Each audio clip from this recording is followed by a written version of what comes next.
Check out this bounce. This is the mama bounce. There's one of the little babies. It's popping babies off. It's got another one under it right now. And this Leptocerus is looking awesome, nice and colorful.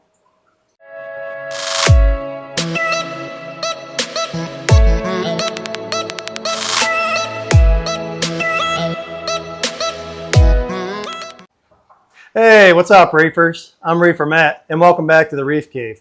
Happy Easter to those of you who celebrate. This is the April update, so we're going to take a look at all the tanks, and I'll show you what's going on with them. Let's have a look.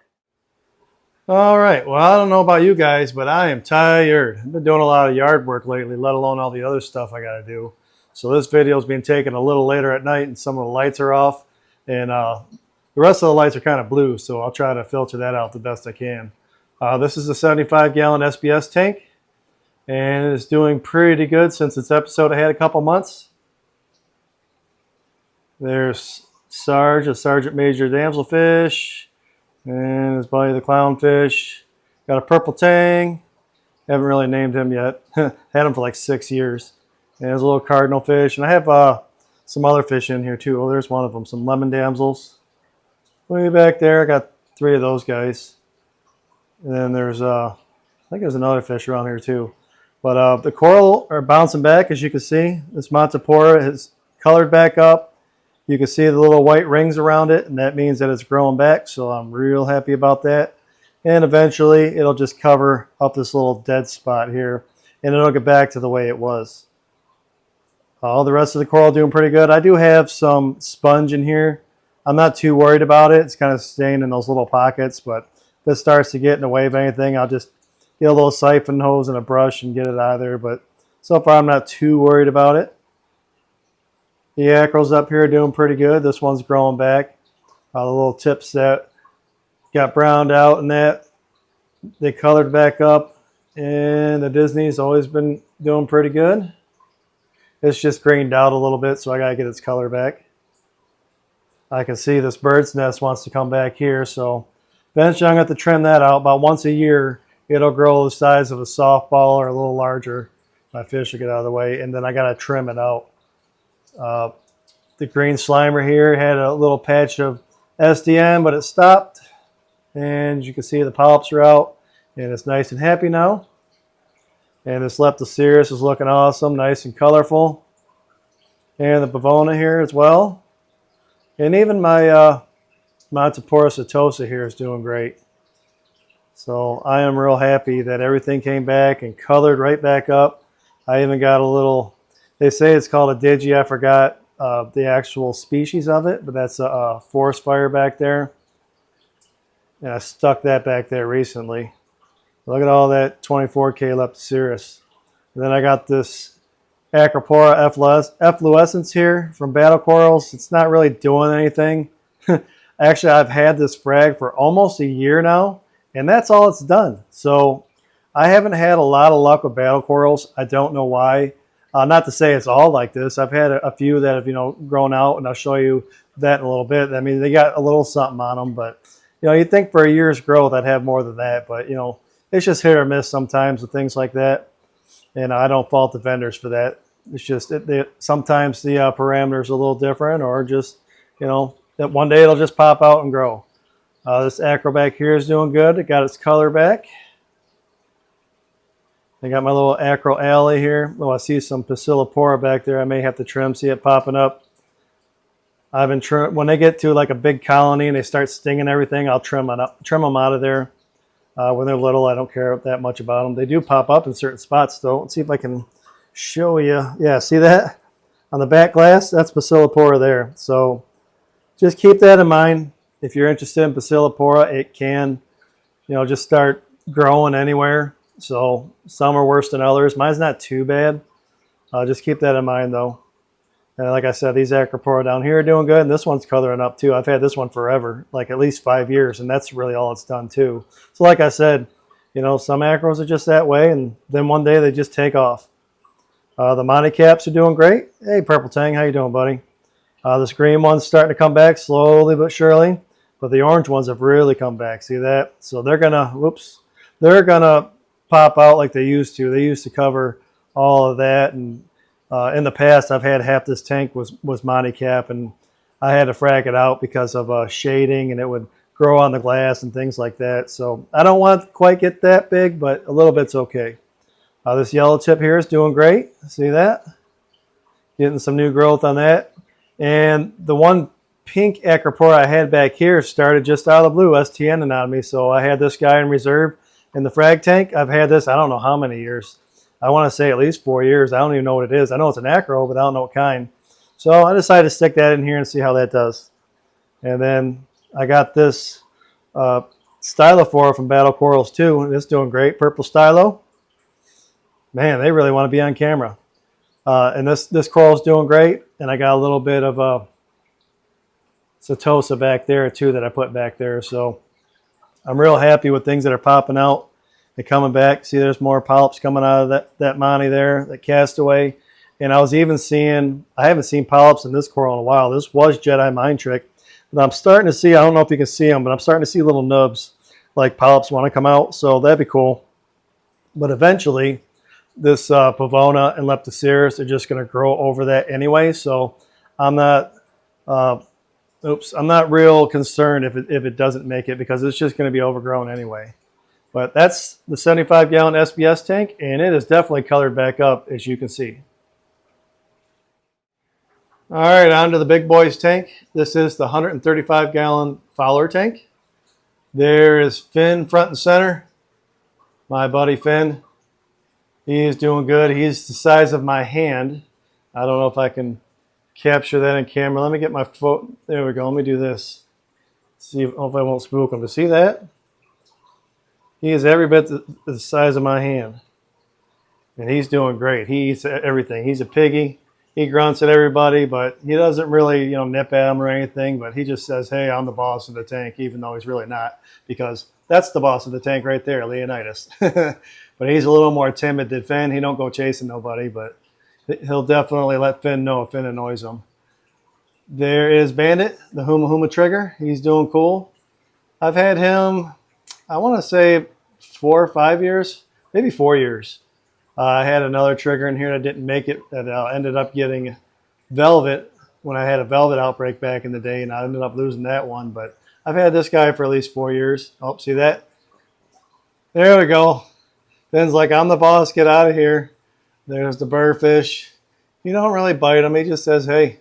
I don't know if you heard that either, but you can always tell when they're grunting. It comes right through the glass. So if you're interested in getting these guys, just know you're going to hear them all the time. And there's Brownie the fox face. Right there, if I can focus on him. And of course, my buddy Puffs. Puffy, the dog face puffer, he's awesome. So yeah, they're all doing good. I feed these guys every other day, but I feed them a lot. They have clams, shrimp, mussels. I mean, anything that's in those seafood mixes, I buy them at the grocery store, and that's what I feed them. So I try to give them something different every time. I mix and match different foods so they're not eating the same thing every time, but they are doing good. They're nice and healthy and happy.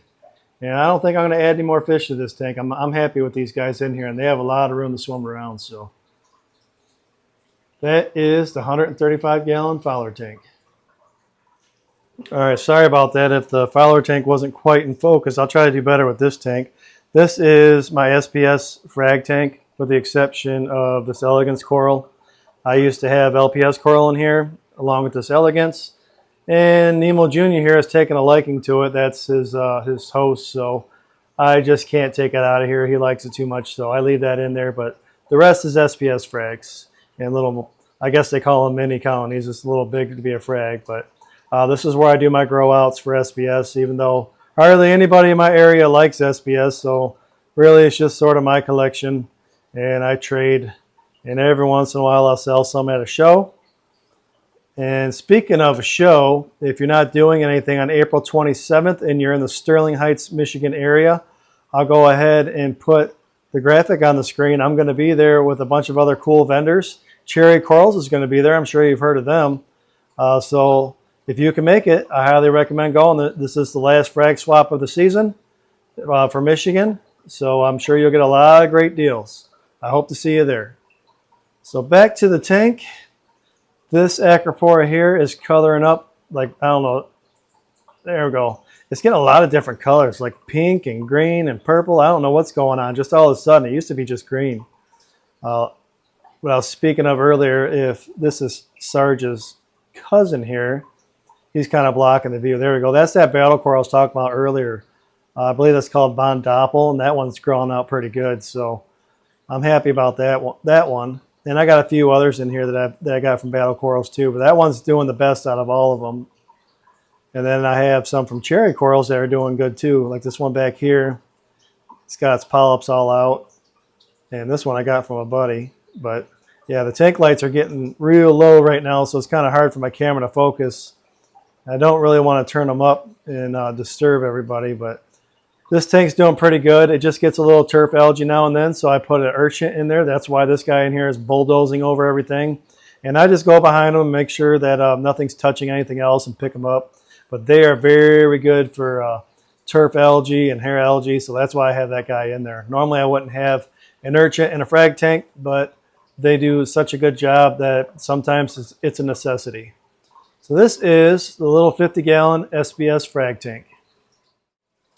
All right, I had to turn on the room lights, kind of balance out. It's looking pink even though the lights are super blue right now. It's just because of my filter. If I take my lens thing off, you can see it's super blue, so bear with me on that. I just was fighting some hair algae in here earlier, so I cleaned the whole tank, did a nice big water change, and I'm real happy with the results. Sometimes that's just what you got to do. Hair algae can overrun a tank, and sometimes the only way to get it out of there is just to roll up your sleeves and get it out. And that's what I did. I scrubbed it up, siphoned it out. These racks I took out one by one, and I dipped them in hydrogen peroxide. That kills algae, so I won't have to worry about it on the racks, at least for a little while. And any coral that had the algae on them, I took a little brush with some tank water in a separate container, and I lightly scrubbed it off. Wasn't too bad on the coral. However, my snails, I don't see any right now, but my snails really had it on them. So I had to take, I don't know how many snails, there's a few right there. I don't know how many snails I took out, and I had to clean them up because they had real long strings of hair algae on them, like 3 inches long or so. And I didn't want that reinfecting the tank, if you will. So now it's looking pretty good. The coral is starting to open. They're not all open yet. I just got done with this about an hour ago, so they'll probably just go to bed for the night because it's about that time and wake up tomorrow. This elegance coral here is not doing too great, so I'm not going to be bringing this to the show or anything. I'll try to nurse it back to health. Hopefully it makes it. I'll see what I can do with it. The other coral in here are doing great, especially these torches. And a lot of these I'll be bringing to the show as well. Sorry the colors aren't so great, but it's getting later at night and I'm tired, so I'm just trying to give you a little look at what's going on with everything. So this is the 50-gallon LPS Frag Tank. All right, here is the softy. Well, I guess this is a mixed frag tank now because I have SPS in here and LPS, so I can't call it a softy frag tank anymore. I want to say that because that's what it used to be, but check out this bounce. This is the mama bounce. There's one of the little babies. It's popping babies off. It's got another one under it right now.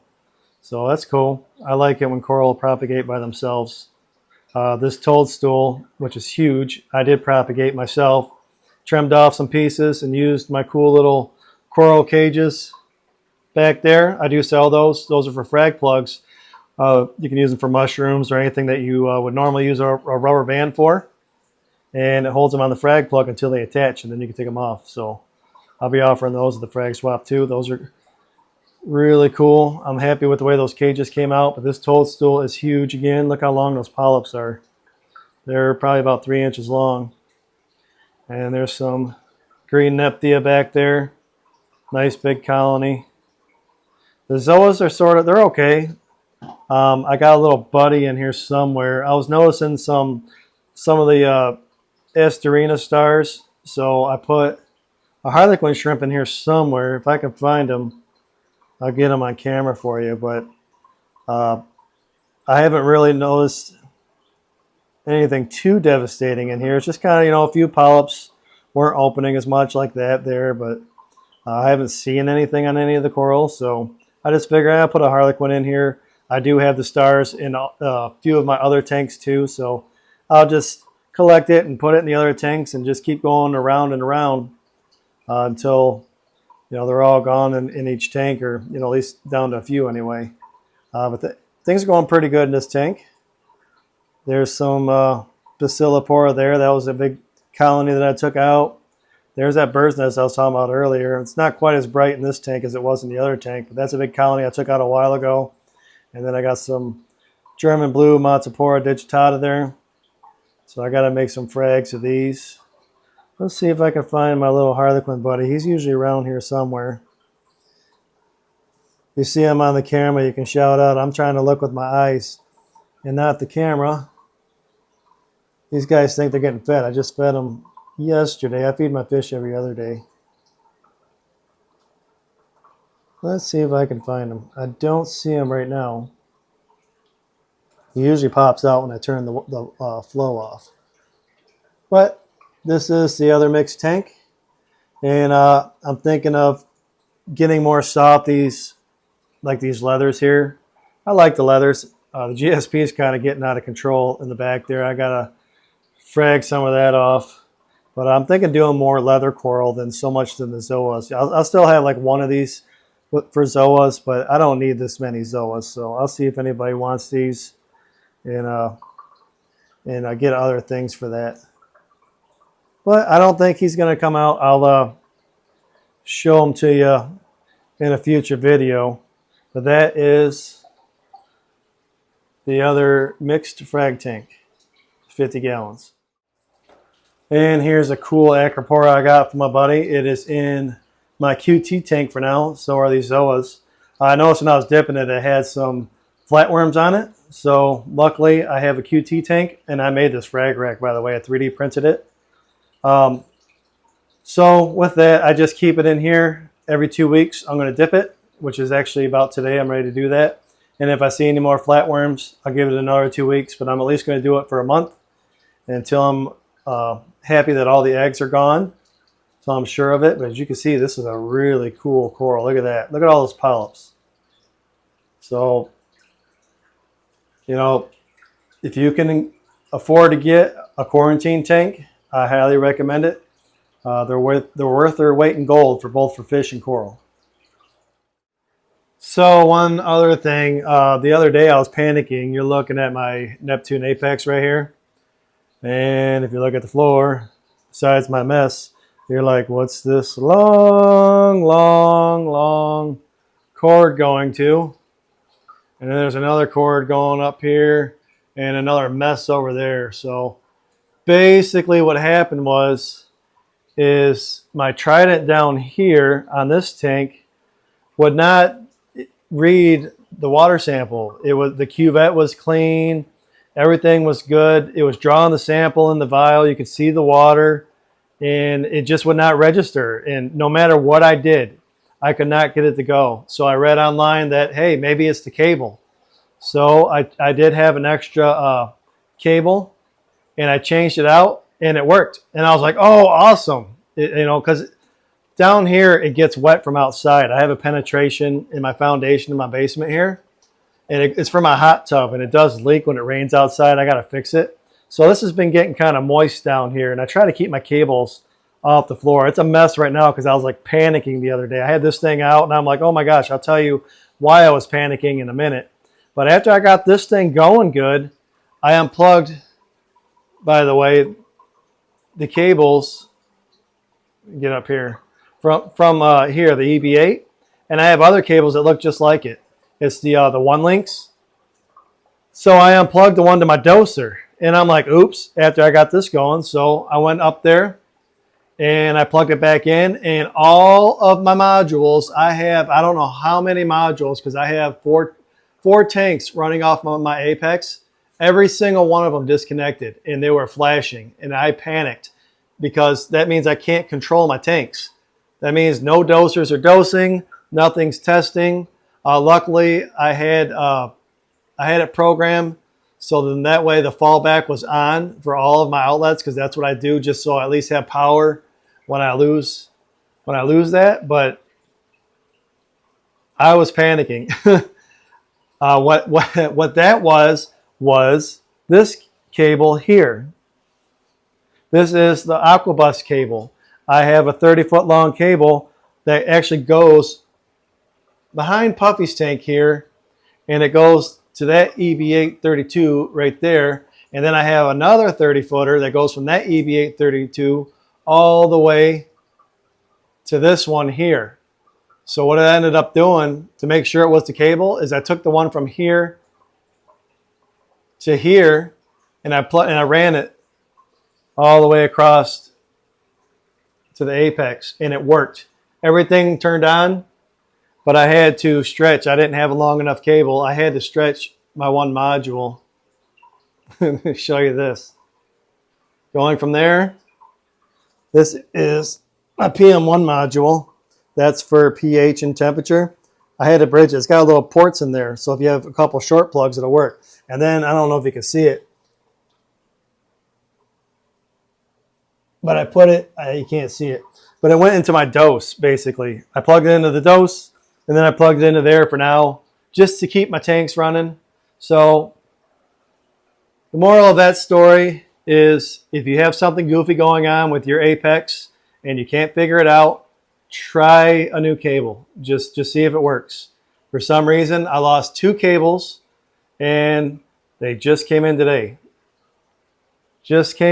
So that's going to be today's project if you're watching this on Sunday. Today's Saturday for me, so I'm going to replace these cables, get everything back to normal, get all this put back up, back on the board. But yeah, I was panicking for a minute. Everything was blinking, nothing was working. I mean, the power was working in the tank, but that was it. I can't leave these tanks alone, and I have my lens off right now. I can't leave these tanks alone for too long without dosing, especially the SPS tanks, because they will draw up a lot of alkalinity. So moral of the story, check your cables if you have a problem with your Neptune Apex stuff. All right, well, that'll do it for this video, guys. I'm Reefer Matt. Thank you for watching, and happy reefing.